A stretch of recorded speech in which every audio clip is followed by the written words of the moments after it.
We're going to talk about deep value advertising. So what does that mean? It's essentially this idea that rather than spamming your customers with ads and hoping that like some small quantity get the message, you work to forge like a very personal relationship, and you kind of collaborate with them, and you ask them to do something that sort of leads to an objective that you're looking to identify. So you're sort of working together as opposed to just spamming them. And on their side, you're going to reward them. So they're actually monetizing their free time and attention to try new things. So my name is William White. I'm a product manager at Pandora. I manage the licensing and royalty system. Just a show of hands, how many people have used Pandora before? Okay, a lot of people have used it. How many people are subscribers at this point? Handful, that's all right. How many people are aware that you can play any type of music on demand on Pandora, just like with Apple Music or Spotify? So not bad, but less than all the people who had even tried it, for instance. Which is, I think, an amazing thing that even a company with 70 million users like Pandora has difficulties in sort of getting the word out about new product features that we roll out, such as on-demand, which was such a critical new sort of feature. So today I want to talk about how I think traditional marketing methods based on digital advertising are often insufficient and certainly inefficient for trying to get the word out and help people understand the new product features that we're working on. And then propose that there's a better way to do this. Rather than spamming folks, you target them directly and you actually ask them to do something that's relevant to them and relevant to you. And what this means is that everyone wins when we're directly monetizing and aware of our own time and attention, rather than just being the target, when we're the beneficiary of ad personalization rather than just the target.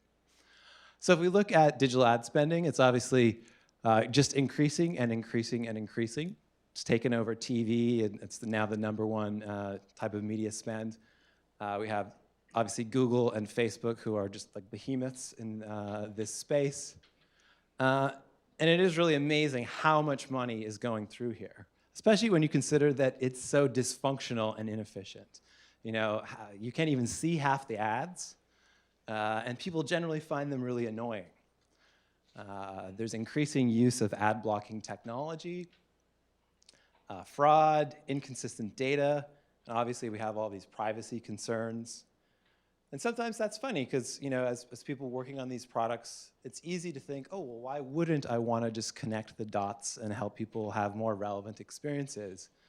But the reality is, kind of in our rush to monetize and to make all this money, we have not always made the best decisions, and really all of us are complicit in this in many, many ways.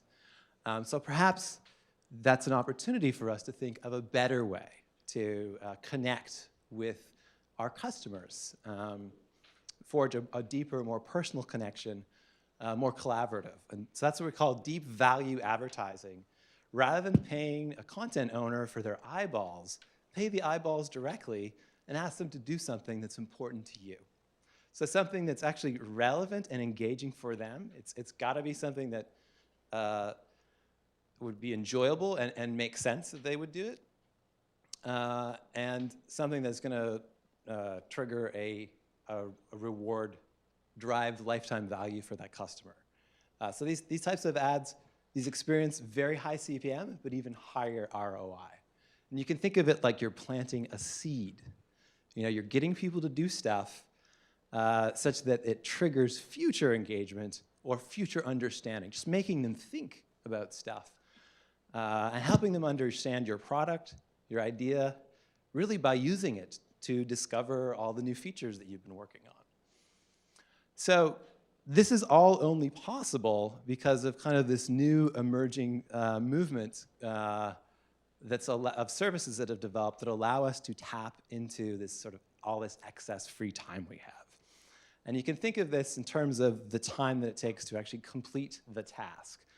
So on one side of this, you have People who have some free time and maybe a car or a house or something like this, and they can commit sort of hours to do tasks, and they're sort of making around minimum wage, a little less than that. That's the traditional gig economy that we're all aware of that is changing our world. On the very far other extreme of that, just little tiny asks of just 15 seconds of your time. Go watch this video, this ad, and in exchange for that, we'll unlock a piece of content that you really, really want to see. And then in between those two is sort of the micro gig economy.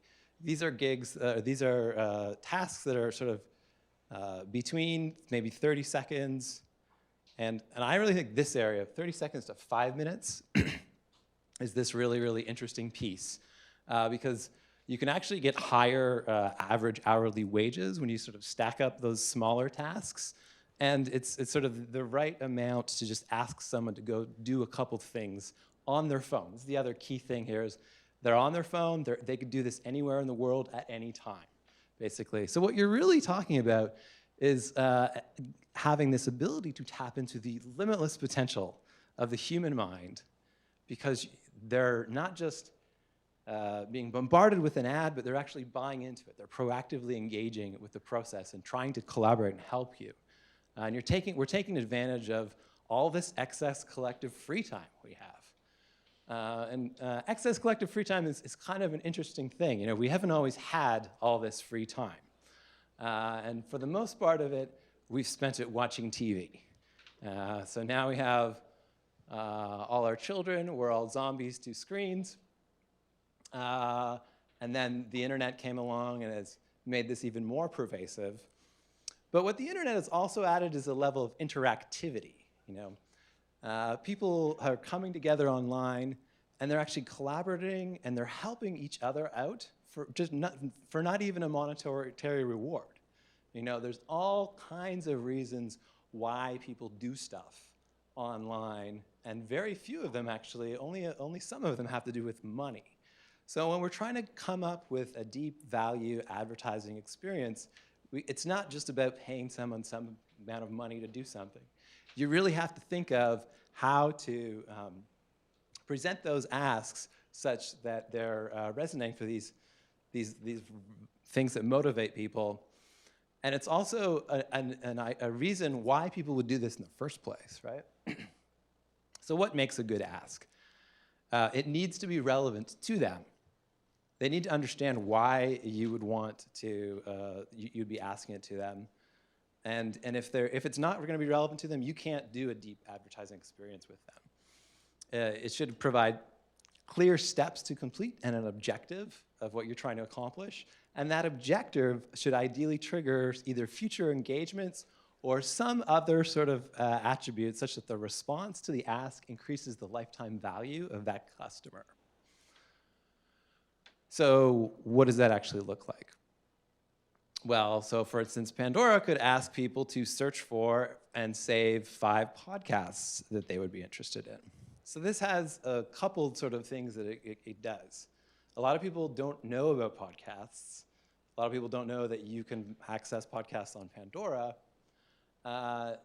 Asking someone to go and discover how to find them on Pandora and then to save 5 of them that are their favorites is going to take them through all these steps where they actually learn and discover how much amazing content is available with podcasts.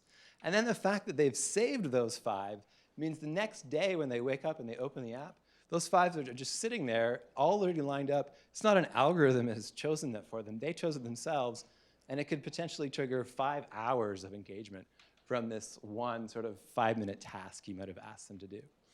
You can imagine a political action committee asking a Fox News or MSNBC viewer to, instead of being so focused on their own mindset, go find the alternate version of reality for that story and go read it and just tell us about your experience. You know, it's a starting point for a dialogue that could be paid up and done at scale, or even just bringing it down to this idea of like comparing these 2 logos or branding ideas or whatever, and just telling us what you feel. People appreciate the fact that you want their opinion, and having them participate and help you is so much more effective than just bombarding them with spam, essentially. And the key idea here is that the people are the product, you know? But that's true already.